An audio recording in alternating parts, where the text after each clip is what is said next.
Irena Sendler, née le 15 février 1910 et décédée le 12 mai 2008, était une travailleuse sociale et infirmière polonaise reconnue pour avoir sauvé 2500 enfants juifs du ghetto de Varsovie pendant la Seconde Guerre mondiale. Fille d'un médecin qui a inculqué le respect de toutes les personnes, Sendler a rejoint le Conseil d'aide aux Juifs, ou Zegota, après l'invasion allemande de la Pologne. En tant que chef de la division des enfants du Zegota, elle a organisé un réseau pour sauver les enfants juifs en les faisant sortir clandestinement du ghetto et en les plaçant dans des familles d'accueil, des orphelinats et des couvents. Arrêtée par la Gestapo en 1943, Sendler a été torturée mais a refusé de révéler des informations sur son réseau. Elle a été condamnée à mort, mais a été sauvée par le Zegota qui a soudoyé des gardiens pour la libérer. Après la guerre, Sendler a travaillé pour le ministère de l'Éducation et a continué à soutenir les enfants sauvés. Elle a reçu de nombreux honneurs pour son courage, dont la Croix de l'Ordre Polonia Restituta et la nomination pour le Prix Nobel de la paix. Malgré les risques et les défis, Irena Sendler est restée déterminée à sauver autant d'enfants que possible, faisant preuve d'un courage et d'une humanité extraordinaire.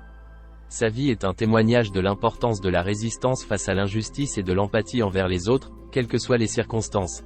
Irena Sendler a été exposée à l'idée de résistance dès son plus jeune âge. Son père, un médecin, est décédé de typhus contracté en soignant des patients que d'autres médecins refusaient de traiter parce qu'ils étaient juifs. Il a transmis à Irena l'idée que si quelqu'un se noie, il faut lui tendre la main. Pour sauver les enfants, Irena Sendler a créé de faux papiers pour eux, indiquant qu'ils étaient des enfants chrétiens. Elle a également réussi à collaborer avec des familles d'accueil et des orphelinats pour s'assurer que ces enfants étaient en sécurité. Irena Sendler a été arrêtée par la Gestapo en 1943. Elle a été torturée et condamnée à mort, mais elle n'a jamais révélé d'informations sur les enfants qu'elle avait sauvés. Elle a été sauvée de l'exécution grâce à un pot de vin payé par le Zegota.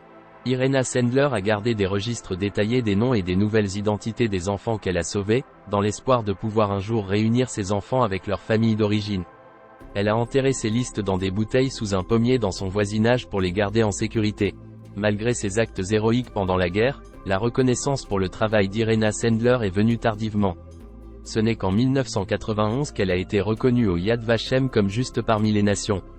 En 2003, elle a reçu l'ordre de l'Aigle Blanc, la plus haute distinction civile de Pologne.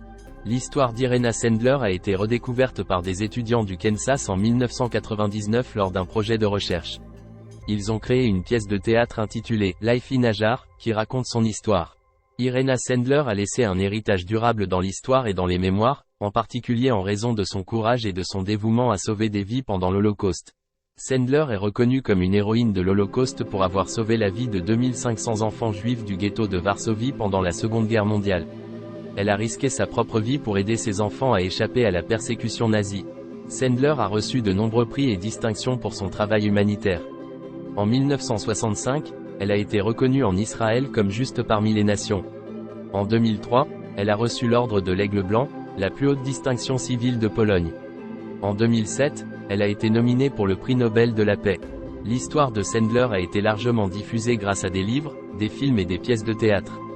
Par exemple, le projet Life in Ajar des étudiants du Kansas a contribué à sensibiliser le public à son travail et à l'Holocauste en général. Sendler est une source d'inspiration pour de nombreuses personnes à travers le monde. Son courage, son altruisme et son dévouement à aider les autres, même au péril de sa propre vie, sont des exemples de valeurs humaines universelles.